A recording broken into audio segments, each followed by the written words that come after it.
just going to talk about different experiences, and I chose this program. He does many different programs, so I'm sure we'll be seeing him again here. Oh, good. But I chose this one just to get a basis of what paranormal tracking and ghost tracking is about.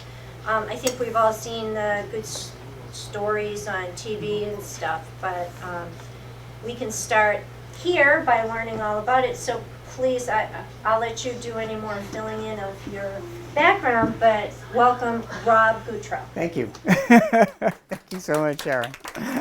Hi, everybody. Thanks for coming. So you should know that I don't do this for a living. Nobody can do this for a living. Actually, during the day, I'm actually a meteorologist, so I'm a scientist in my day job. And do you not like meteorologists? All right, just checking. Partly cloudy or partly sunny. You're right either way. There actually is a difference, and I can tell you that later. So because I'm a scientist, I use science to explain the paranormal. It's something that not a lot of people do, but I've been able to figure out and explain why things happen and how they happen. So that said, I belong to this group, Inspired Ghost Tracking in Maryland, for about 12 years. Let's see if we can get this to work correctly. Nope, maybe not. There we go. These are my 10 books, and I've written on a number of different topics, as Sharon mentioned. So you'll see on the top row here, there are 4 books about pets in the afterlife. I kind of specialize in how pets communicate from the other side. And I do animal rescue in my spare time. And every one of these books, with the exception of this one, has pictures of the dogs that I have lost. So I do a lot of fundraisers for animal rescues too, teaching people and helping people get over the loss of their pets. And I hope to do that one later here. I also have another series called Ghosts on a Medium's Vacation, because if you have this ability to sense people who passed on, they talk to you when you're on vacation. And then I prove who they are.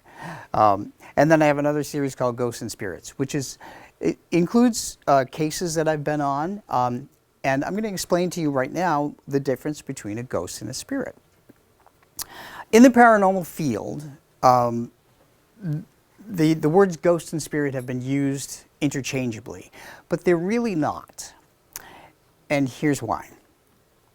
And I came to this conclusion myself. So I've learned by being able to communicate with people from the other side for a long time that what happens when we die is that energy within us couples with our memories and our personality and the knowledge of this life we lived.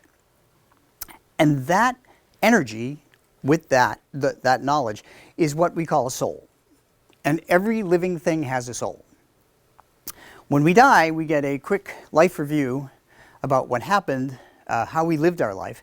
And right there, we make a decision whether we're going to cross over into the light, to heaven or paradise or Valhalla, whatever you want to call the other side. Or we can make the wrong choice and stay earthbound as a ghost. And ghosts stay earthbound at a fixed location of their choosing. A place they're familiar with, they may have grown up there, they may have died there, and they may have some connection to it. So a ghost is earthbound in one location, and a spirit has crossed over. There's a couple of other differences. Spirits can communicate with you any place, anytime, anywhere in the world. Doesn't matter. Ghosts can only communicate with you when you walk into the place that they're situated in. So if you go into a home and you know it's haunted, and you start feeling anxiety and nervousness, what you're doing is you're fueling that ghost to communicate with you. That also, the other underlying part of this is that these entities rely on energy to get strong enough to communicate with you. So they rely on physical energies like heat, light, water, and electricity. Those help power a ghost or a spirit who's crossed over. You may notice your lights flicker if someone comes to visit you after they passed away, or a clock stop, or something like that, or a radio go on. So they can manipulate electricity and water and so forth. So the difference is is that ghosts can't use the positive emotional energies that spirits can. Spirits rely on love, faith, and hope. Those are energies, emotional energies, that power a spirit to help them come visit. Ghosts rely on fear, anxiety, depression, and anger. Those things fuel a ghost. So if you go into a haunted house, and you know it's haunted, and you're feeling any of those emotions, you're going to give the ghost enough strength to communicate with you. So now you know the difference between a ghost and a spirit. And for the most part, we all cross over. If you don't, you're stuck in the place that you chose for eternity. And that's not really good. So in this presentation, I'm going to explain some of the cases that we experienced as paranormal investigators. We were called into a number of private homes and businesses and historic places. I'm not really getting this to work very well. Do you want me to do this? Yes, if you could, that would be great. I think I have too much energy going on here. So questions to answer when we go into a place. We want to know if it's really haunted, because sometimes people may get a sensation that something is haunted, but it's really not. You can hear noises, houses settle. You know, we have creaking pipes. You get drafty windows, things like that. And on our team, we have an architect who happens to be someone that I'm married to, an architect. So he debunks all of that. So the other thing too that's interesting about feeling a sense of a haunt, especially if you're in a basement. Basements are where they keep electrical boxes. Has anyone ever felt like someone's watching you in your basement, or you feel a little uncomfortable or anything like that? Okay, so here's the reason why you would. Electrical boxes will give off electromagnetic frequencies. Now, electricians have a little device called a K2 meter that can measure to see if those electromagnetic frequencies are too high. If they're too high, what it does is it affects our brains and it gives us the feeling that somebody is there. So, if you feel that when you walk in your basement, have an electrician check out your electrical box. I always call it a fuse box, but I grew up with fuses. I know we don't call it fuse box anymore. So some of the other things that we have to answer is why, if there is a ghost, why are they there? What happened? And can we cross them over? Now, crossing them over means taking them from their earthbound prison and helping them move into the light where they should have gone in the first place. And we can do that, but it takes a lot of energy. So we can go to the next one. Thank you. Look at that. It worked the first time for you. So as paranormal investigators, has anybody been on a paranormal investigation? No? Okay. Does anybody want to go on a paranormal investigation? You do? Okay. Well, I'm glad you're along for the ride tonight, because you're gonna experience 4 of them. And in my books, I have other cases, crazy cases. So we use equipment. I don't use the equipment. I'm not a tech guy. I use my head because I'm a medium, which means I can hear, see, feel, and experience people who have passed or pets who have passed. And by the way, when I'm on an investigation, I take a book with me and I'm able to sketch out the faces of the people that I see. And in some of my books, you'll see comparisons of photos that the tech team captured versus what I sketched, and they're pretty close, which is crazy, but it is what it is. So digital cameras are something we use. And we also use high-speed cameras because ghosts and spirits move at a higher vibration than we can see typically. If anybody has a pet, by the way, and you see your pet staring at what appears to be nothing, animals have a different physiology in their eyes and their ears, so they can see and hear spirits and ghosts. We can't. So that's a little bit of science. So we use digital cameras and high-speed cameras to catch entities. We also use infrared cameras. Infrared cameras capture temperature. We also use thermometers. Now, has anybody seen ghost hunting programs where they talk about cold spots? Do you know why ghosts make cold spots? Nobody's ever explained it. But scientifically, I figured it out. I think I figured it out. So as energy, ghosts need energy to get strong enough to communicate. So what they do is they take the energy of motion of air molecules, and when they do that, when they absorb that energy of motion, it slows the molecules down.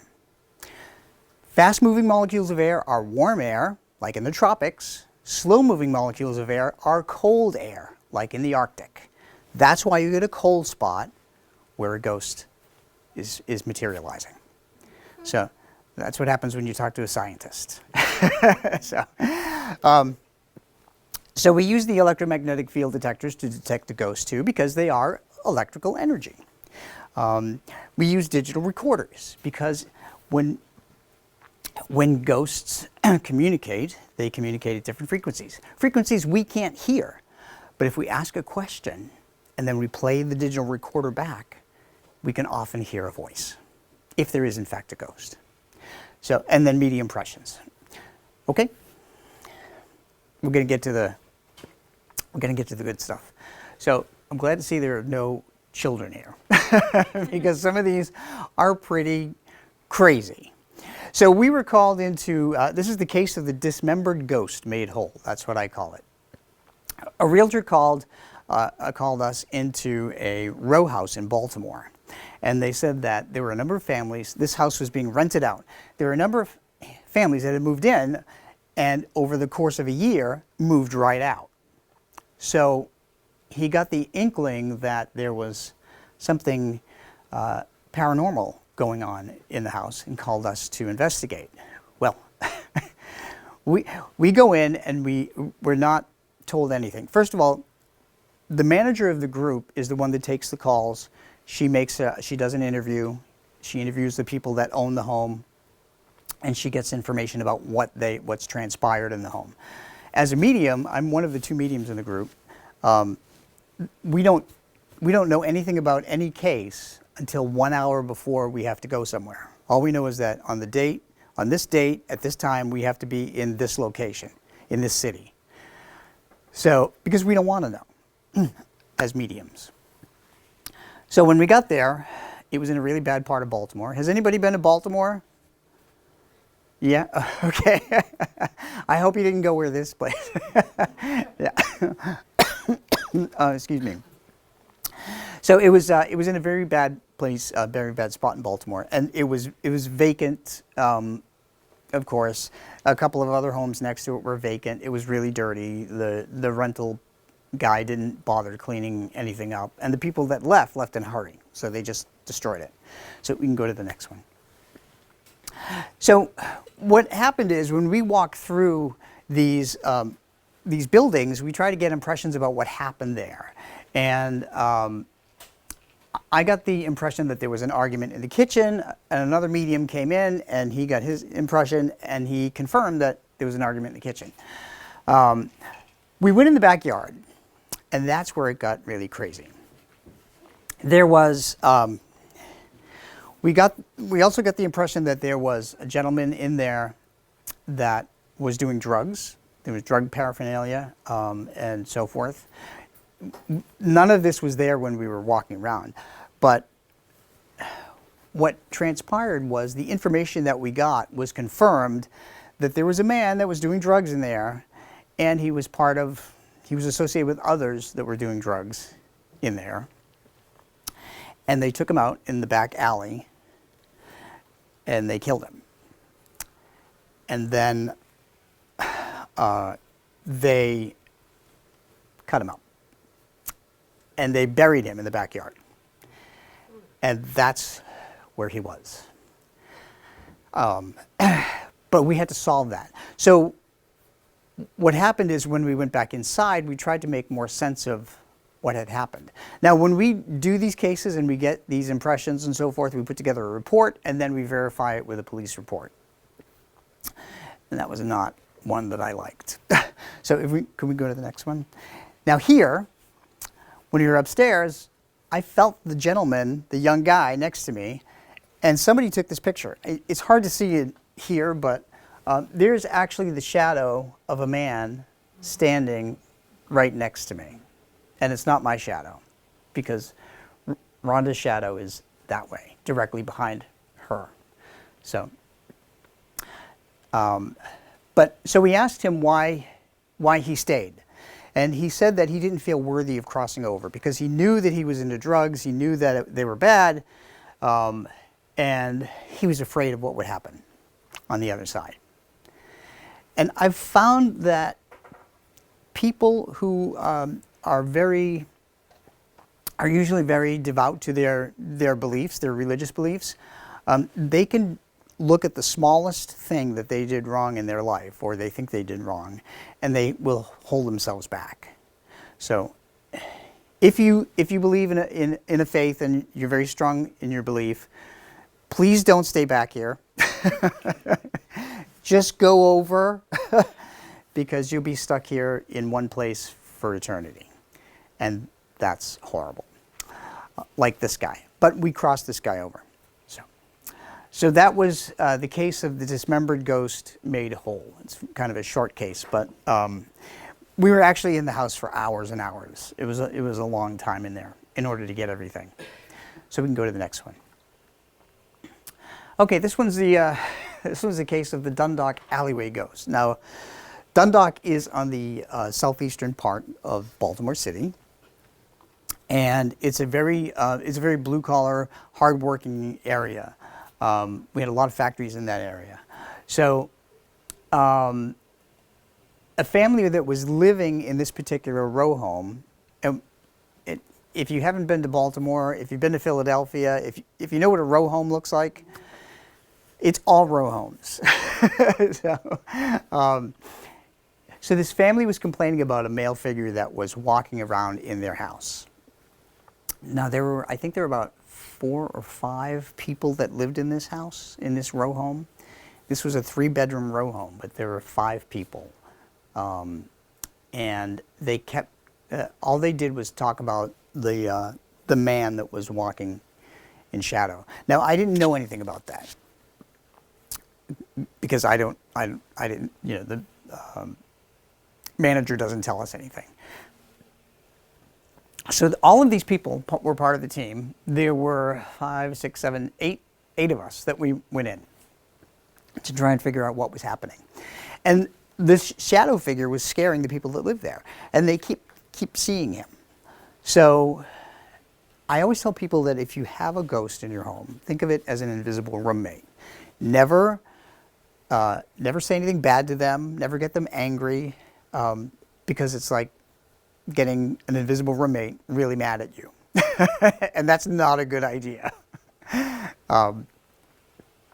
So the condition of the house was also pretty lived in. And that's, as a side note, I want to tell you that if you have a lot of clutter in your home, if your home is disorganized, that tends to add negative energy into the home. So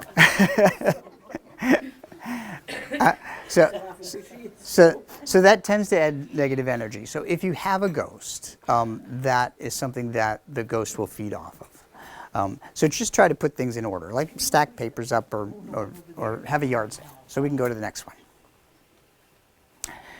So the messages that some mediums got were, myself or the other medium, the ghost was connected to a female resident. And as it turned out, it was one particular female resident out of the 3 that lived there that kept seeing his image. So we were correct on that. In the front room,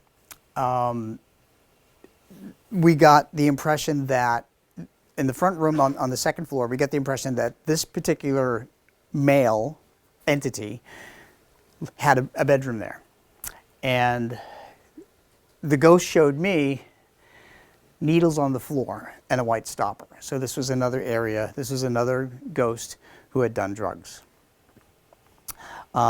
He also gave another medium a couple of names of his friends that were involved in the drug trade, that was going on.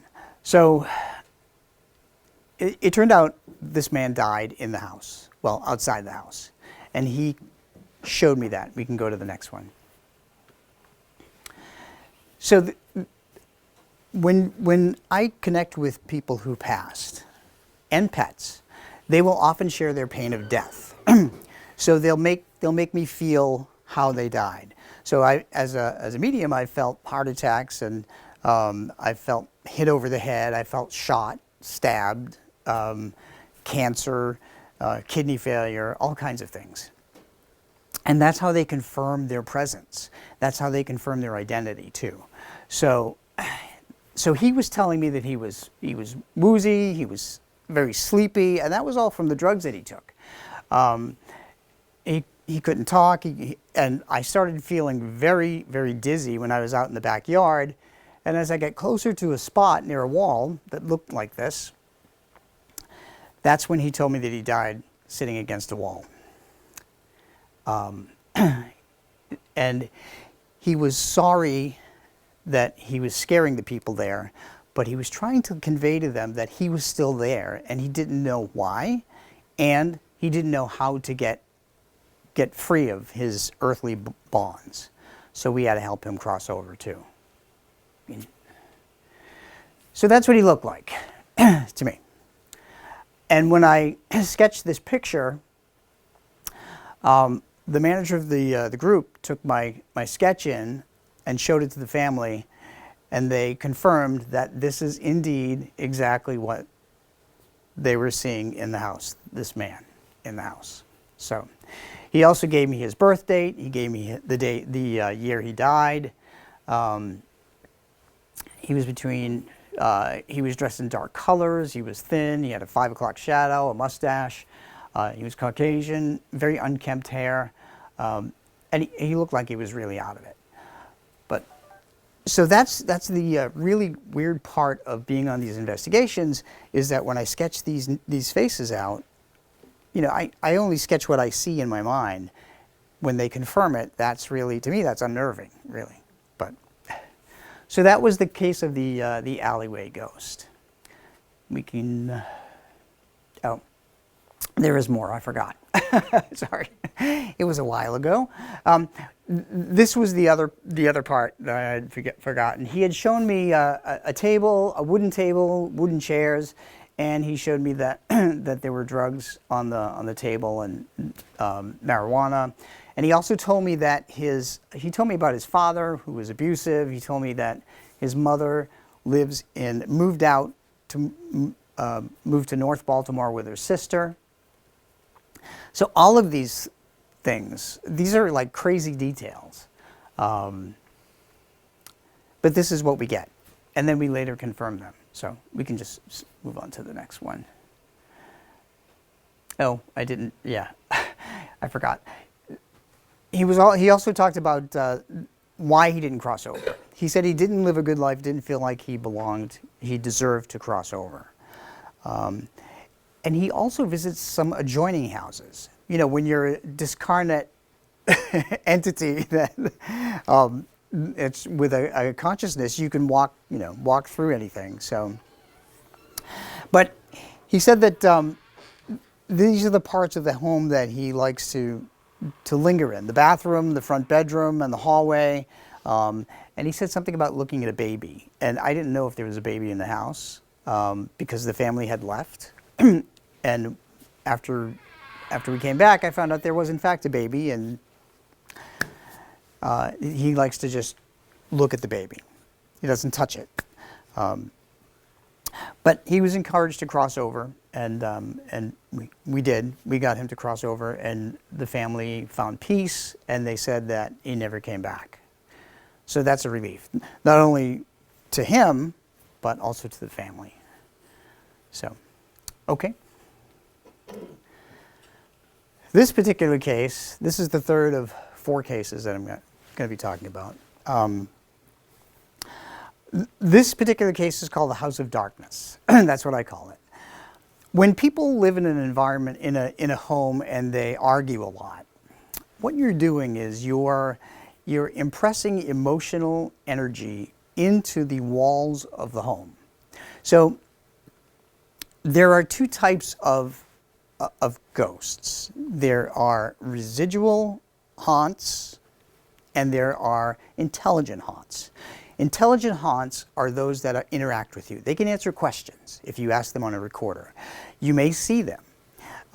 You may feel them.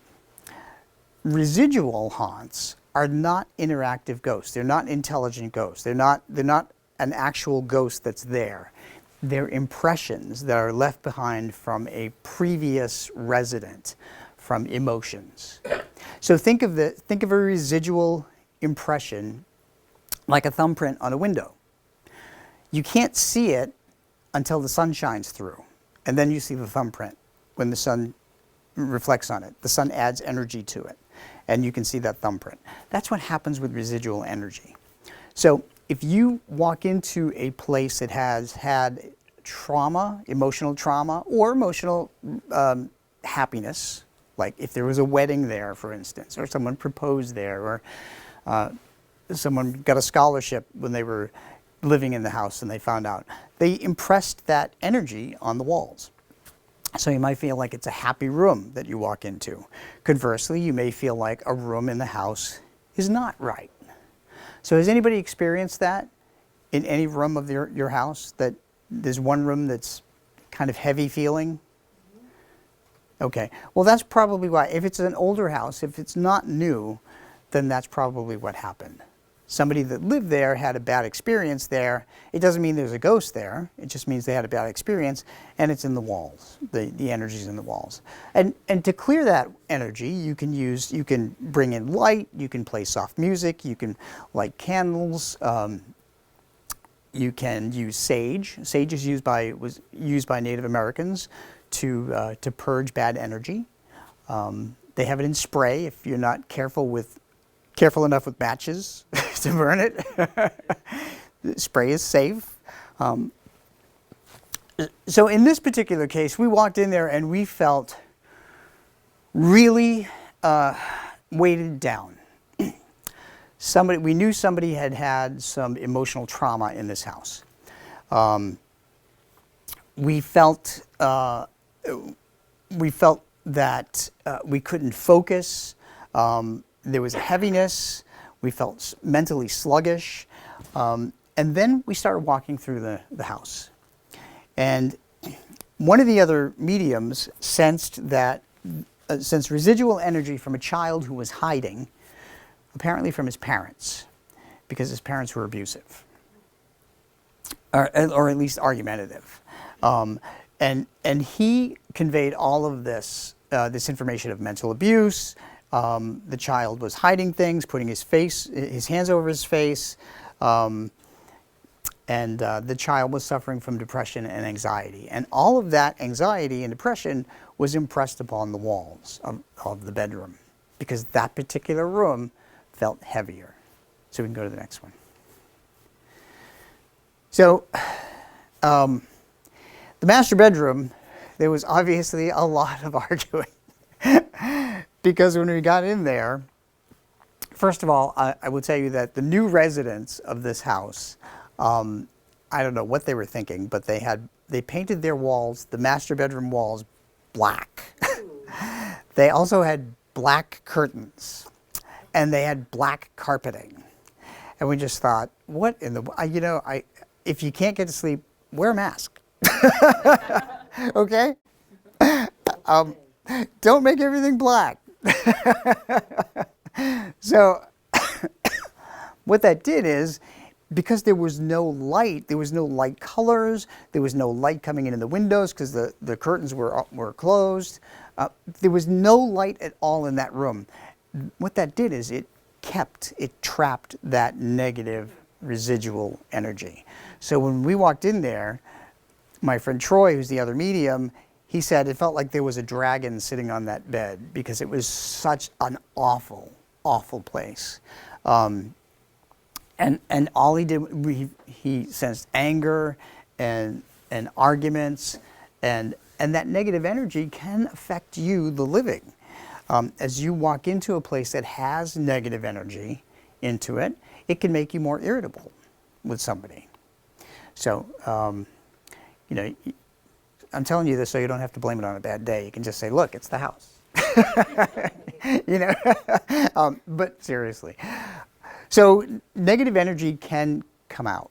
And if you have an earthbound ghost, because they absorb negative energy like fear, anxiety, depression, and anger, they also emit that negative energy. So they can cause the living to feel those same things. So if you have a ghost in your house, or if you know anybody with a ghost in your house, even if it's a ghost who's not bothering them, or friendly, or okay to live with, they're still going to emit that negative energy and affect you emotionally. And it's not going to be good. So, we can go to the next one. So when we get into the kitchen, we felt a lot more negative energy. So it was the master bedroom and it was the kitchen. And we also sensed that there were physical fights, there were a lot of tears there. And it turned out that we learned the previous residents did have a lot of fights. And the neighbors said they were always in the kitchen or they were always in the bedroom. So that energy was also impressed upon in the kitchen. Okay. So here's my quick list of clearing a house of negative energy. Invite a lot of light in the home. So replace your dark curtains with light curtains. Open the windows. Paint dark rooms lighter colors. Play soft instrumental music. If you have any objects that you think may have negative energy, it's really about being sensitive to the objects. If you know somebody argued over a certain thing, like, especially that happens like when someone passes away, there's always a family argument about somebody wanting one thing or the other. And if that happens, there's likely negative energy on it. I would always say just let the other person have it. You don't need the negative energy. Clean the house, remove clutter. If there is a ghost in your house, tell them it's your house and that they need to cross over. And then call a paranormal team, who should not charge, by the way, anything to help clear the house and clear the entity. You can also tell ghosts to seek the light. And the light usually opens at funeral homes or hospitals, sometimes at cemeteries. Sometimes people wait. Often we wait after we pass to see who comes to our services. And then we go to the cemetery and then we cross over. And I can say that,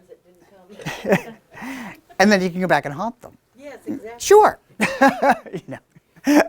So when my dad passed in 2008, he crossed at the cemetery after all of his services.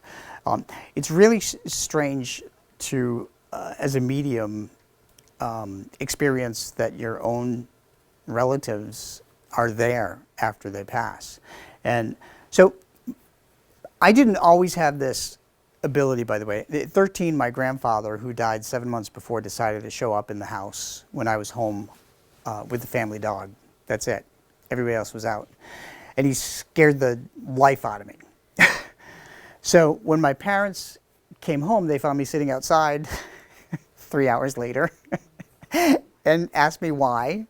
And I told them what happened. And my mother said, well, we have to talk because I have the ability, your grandfather has the ability, runs in the family. So, and when in 2005, when I lost a puppy, he reawakened all of these things for me. And he taught me how pets communicate from the afterlife. So that's how it all started to come together. And in 2008, when my dad passed, he helped me prove to my mother and my brothers that he was at his own wake and his own funeral. And he did that with a handkerchief. And I would tell you the story. It's in one of my books, but a short story is that My mom and dad were married 53 years, and my dad always used handkerchiefs. And my mother thought they were gross and disgusting, and she said she never wanted his handkerchiefs to be washed with the clothes from the family. She said, wash them separately. My mom was Italian, and she was a little firebrand. She said, I don't want your snot on our clothes. So in the 53 years my parents were married, my mother never touched his handkerchiefs. During my dad's funeral, when she was crying in Kleenex that was falling apart, I saw my dad standing at the altar of the church, and then he walked over to me and he said to me 3 times, tell your mom to use my handkerchief. And no, I hadn't lived in the same town or state as my mother and father for 25 years. I've been away a long time, so I don't know anything about what's going on. But so when I told my mother, my dad said it twice, and I said, I can't tell her that. And my mother said, who are you talking to? And I said, I'm talking to Dad. And she said, what does he want? And I said, he said to use his handkerchief. And I will never forget the look on my mother's face. Her eyes just bulged out, her mouth opened, and she reached in her purse and she pulled out my dad's handkerchief for the first time in 53 years. And she said, how is this possible? And I said, he told me. So my brothers finally understood that this is actually real. I know that's a little deviation of this, but it's an important story to know the background of how I came to trust what I get. So if you have negative energy in your home, tell any ghost to go seek the light. Surround yourself and your family with white light. And that's a really easy thing to do, because all you have to do is close your eyes and concentrate and picture everything around you white, with white light. And we'd already talked about sage and paranormal team. Play soft music. Do anything to elevate the mood. And watch your pets. Because they can tell you if somebody's there all the time or if somebody's visiting. And by the way, ghosts may be there all the time, but spirits of loved ones come around birthdays, anniversaries, and holidays. Those are the times to watch for signs from them. I give another talk about all the different ways people give signs and pets give signs, but we may do that later. So we'll go to the next one. So we did burn sage and sweetgrass. And there's a long history of this, as you can see right there on the slide. Babylonia, Greece, Rome, Japan, Tibet, China, and Native Americans even used sage to clear negative energy. So we can go to the next one. Okay, this is the last story, and this is kind of a creepy story, and I call it the burned ghost. So. I don't want you don't have to read the the text, but it's more important to kind of get the gist of the story. So we were called into a home for a couple of reasons. It was a family of 4. It was a mom, dad, a young son who was about 5 years old, 6 years old, and a young daughter who was about 7 or 8. And it was about 4 months after their dog passed. So they asked us to investigate because they thought they kept hearing sounds like their dog. So, of course, we did. So the paranormal manager told me about the dog aspect, knowing my connection to pets in the afterlife. So she said, that's all I'm going to tell you. So how do you want to approach this investigation? Well, I brought our Weimaraner, Dolly, to the investigation because there's nothing like a dog to solve the mystery of whether or not a dog is in spirit visiting. So this is Dolly over here. She's my Pets in the Afterlife 3 book. And by the way, every day since she passed in October 2020, she has given me numerical signs. Every single day I've seen 111 or 555. Every day for the last 3 years I have seen those numbers, and that's from her. And spirits can do that. So I took Dolly, and we didn't know exactly where the house was in this cul-de-sac, so we pulled up and we parked, and I got Dolly out of the car, and Dolly started pulling me immediately 3 houses down from where we parked, and she wouldn't stop pulling. She's a Weimaraner, so she was like 78 pounds. And when a 78-pound dog pulls hard, you go. So we got to the front door of this house, and I was standing there with Dolly, and I was waiting for the manager of the paranormal group to find out if I was at the right house, because I couldn't even see what number it was. And she walked up and she said, "How did you know this was the right house?" I said, "I didn't know that, but Dolly knew." So what that told me was Dolly was following that dog in spirit, because that dog knew what house to go to. When we got in the house, that it became more interesting.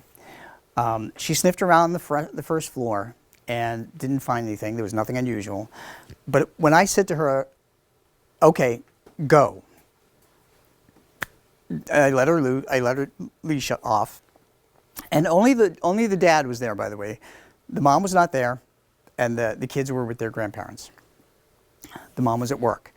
So Dolly was in the kitchen, like 3 rooms away from the front stairs, ran up the front stairs to the first bedroom on the right-hand side, and sat looking at the bed.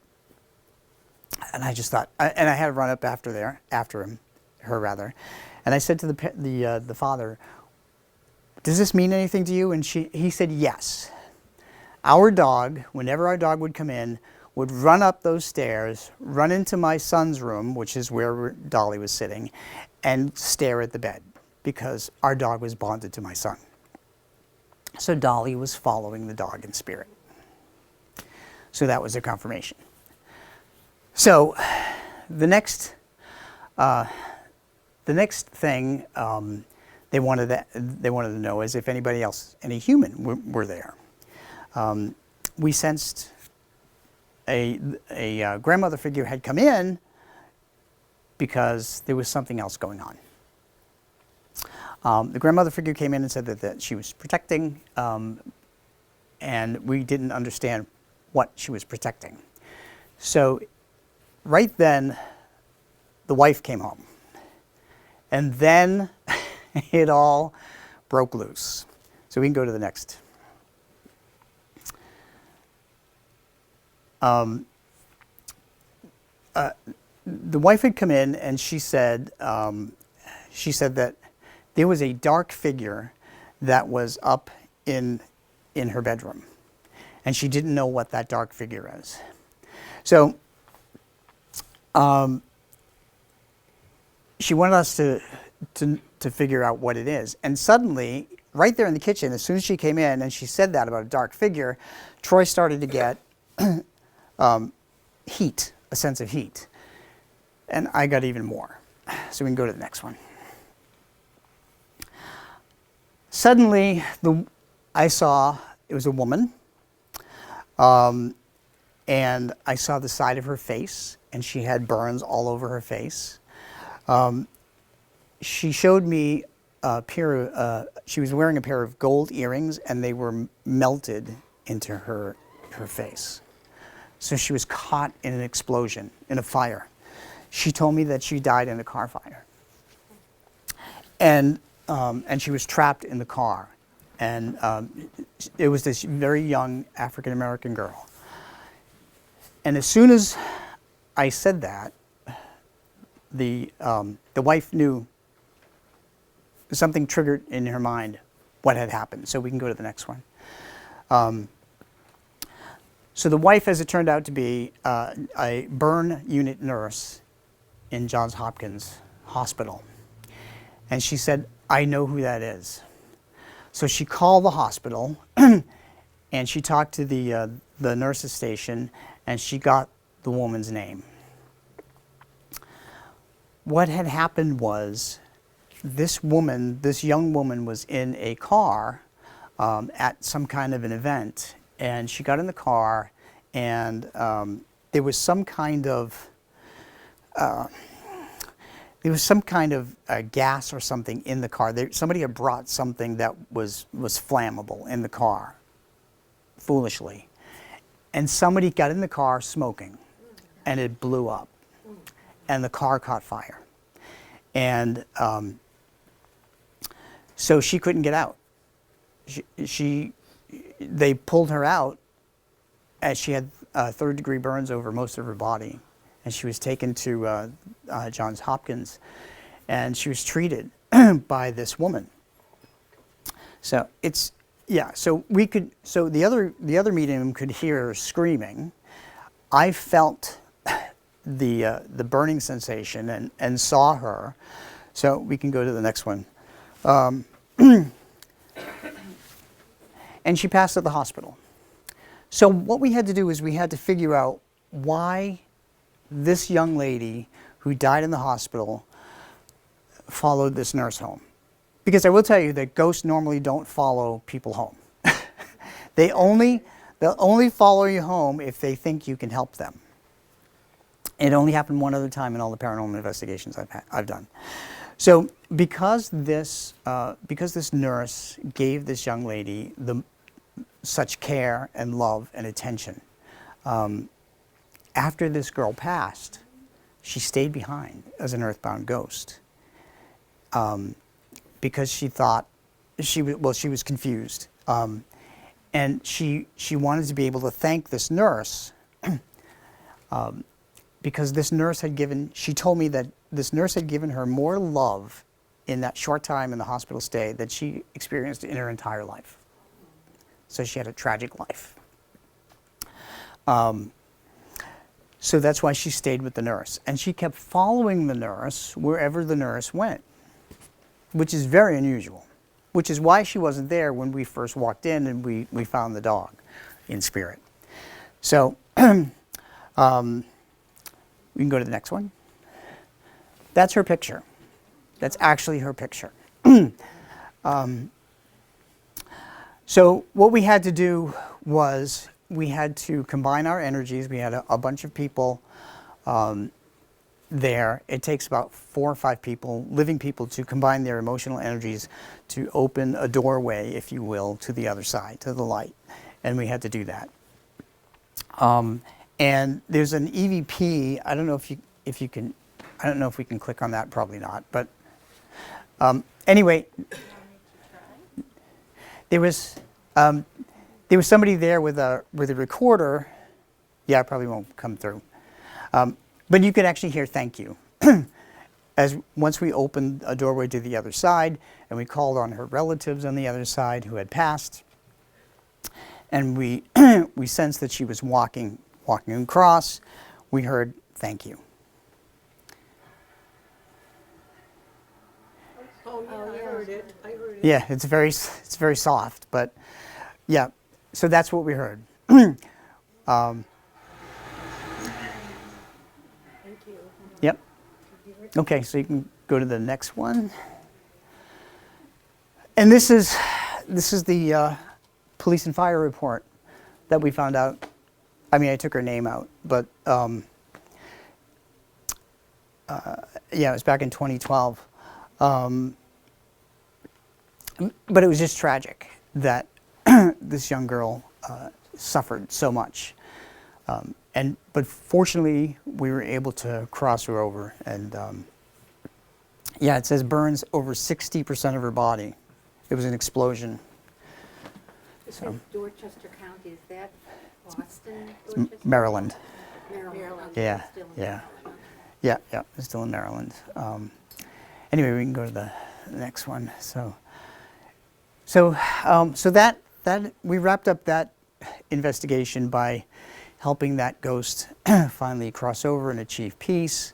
Again, it was heartbreaking, but that's why We're paranormal investigators so that we can bring people peace. Not only the living people, but also the people who decided to unfortunately be trapped here. So just a couple of quick things. Ghosts were people and pets once that they lived here. And ghosts don't belong here. They need to be crossed over. Not everybody wants to be crossed over, by the way. Because if you're stubborn in life, you're going to be stubborn in death. And just because somebody says it's better on the other side, they don't necessarily listen. So in that case, you just say, okay, have a nice afterlife right here. There's nothing you can do. So keep positive energy around you if you can. And sage your house. And we can go to the next one. I think the next one is just the last. Oh, so so this concludes the presentation. But in this book, Case Files of Inspired Ghost Tracking, you'll find that story. But we did an investigation where we were called into a home where there were children, and children kept seeing shadows, and they kept getting their covers pulled off. And there were cold spots, and there are all kinds of crazy things happening in this house. And all I will tell you that it turned out to be what I called, we went in there not knowing anything about anything, myself and the other medium, and we figured out that there were two people that were murdered in the home, and they were trying to let us know why they were there. And I call it the double murder ghost investigation. It was shocking, and everything was confirmed by the police reports afterward. And we captured an orb. An orb is the most simple form a ghost can take. It's a round ball of light.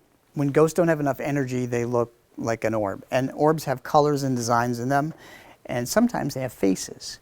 So when we were investigating the house, one of the tech people kept taking pictures where we kept sensing one of the two women, and we found an orb, and we blew it up. And this is her face that appeared in the orb, and you can clearly see it. You blew it up? We expanded the picture. Oh. No, we didn't blow up. Her physical. No. We Her orb, I didn't know that. we blew up the picture. It's photography. So really have to focus yes. on where they saw it, Yeah, so you can see it, and in the book you can see just the orb, and then the face without the descriptors.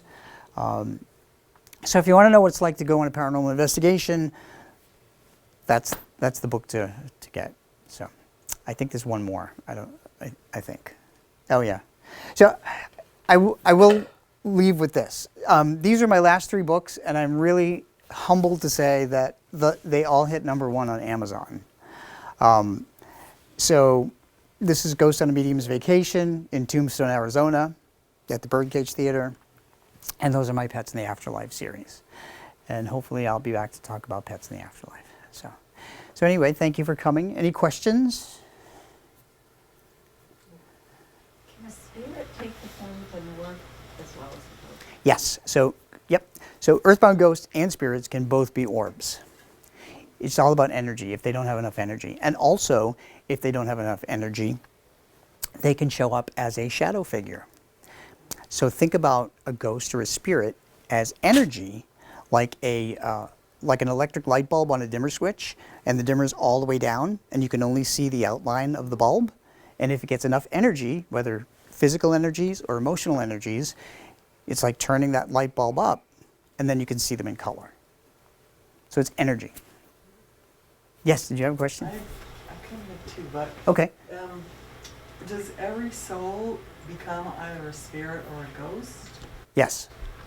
So can ghosts get moved beyond? Ghosts can, and that's what we do. I mean, we cross them over, but ghosts can only cross over if they want to, because people can be stubborn. What happens when a near-death experience, when somebody sees the light and is brought back or withdraws?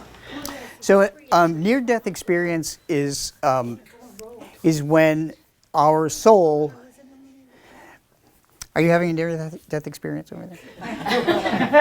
I've had somebody die in my house, and I have a very old house, so I'm gonna go save you. Okay.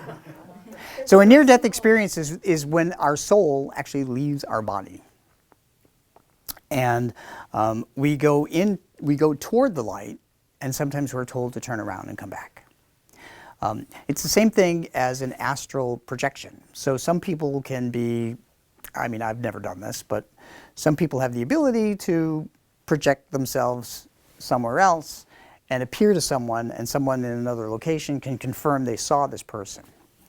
I don't have any experience with that, but yeah, I've talked to a number of people who have had near-death experiences, and they've all come back, and they're usually sensitive enough to start sensing ghosts or spirits. So that's interesting. Did you have a second part to that? No? Okay. Yes? Are there any ghosts that had a really happy life? And Sure. I mean, because you've talked about drugs and abuse and, I mean, anything upbeat. I mean, we're all gonna die. Right. I've had So- great lives. So the dog that we met had a happy life. But yes, so it's, as I said in the beginning, it's usually the people that have that life review, that realize they did some bad things, that stay behind earthbound because they're afraid to cross over. And there's really no reason to be afraid to cross over, because there's nothing but love and light and acceptance on the other side. There are different levels of the other side. I mean, my aunt crossed over and she stayed on the lowest level, and it took me 25 years to get forgiveness from my mother for my aunt. My mother was Italian. They invented the word vendetta. So, yeah. So there are ghosts that people that decide to stay because they're happy in the home that they grew up in. We've encountered quite a number of those. They just didn't want to leave. But you know, for the most part, I've found that people who are afraid to cross over are the ones that are earthbound. That's why if you watch any of these paranormal programs, you'll notice that prisons are loaded with ghosts. And that's why I won't go into a prison. And even hospitals. Yeah. And you know, you try to convince a violent criminal who died to cross over, good luck. So no thank you. I know my boundaries. Yes? I don't understand how you get them to cross over. Well, you have to, it's kind of selling it, really. So what happens is there's like 4 or 5 people that combine our emotional energies.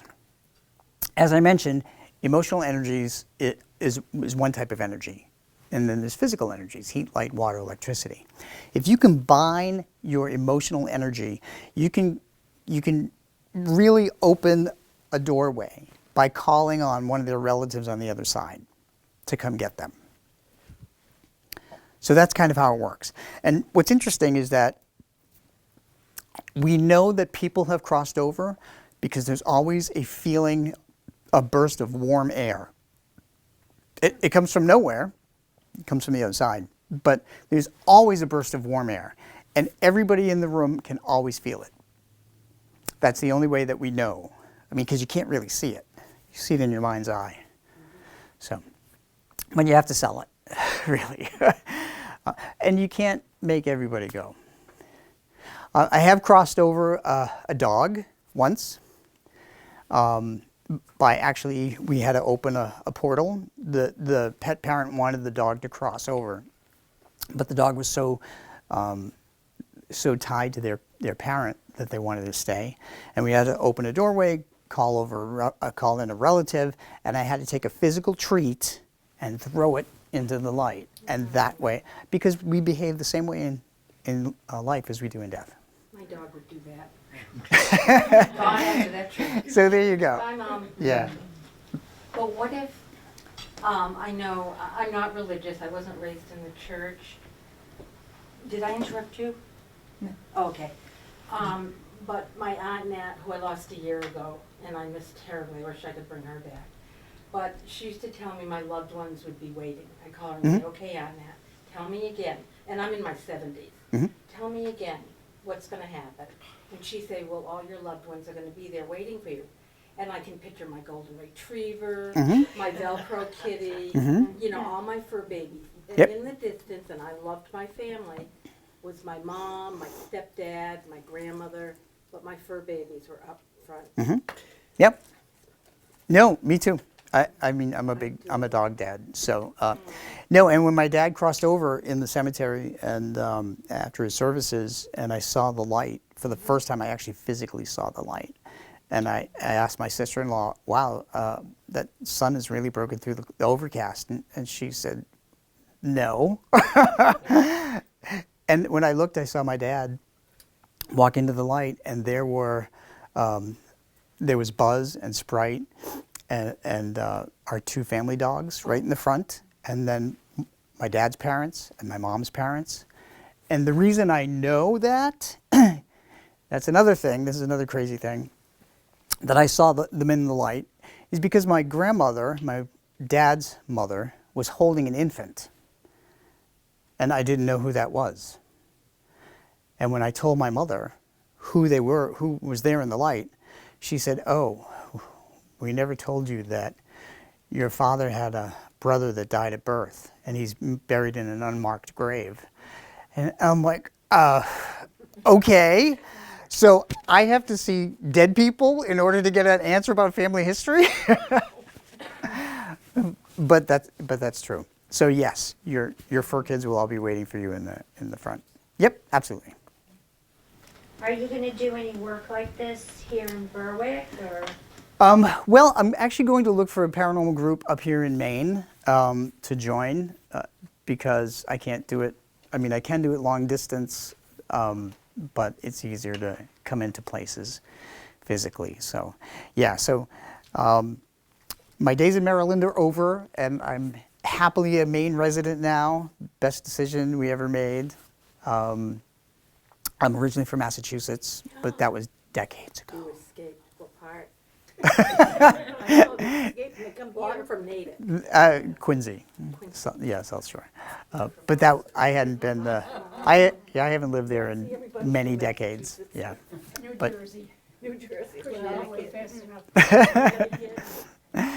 Well, anyway, I hope you've enjoyed this tonight, and I look forward to doing another one, and hopefully we'll do one on pets. And I have 13 different lectures that I give around, so there's a lot to talk about.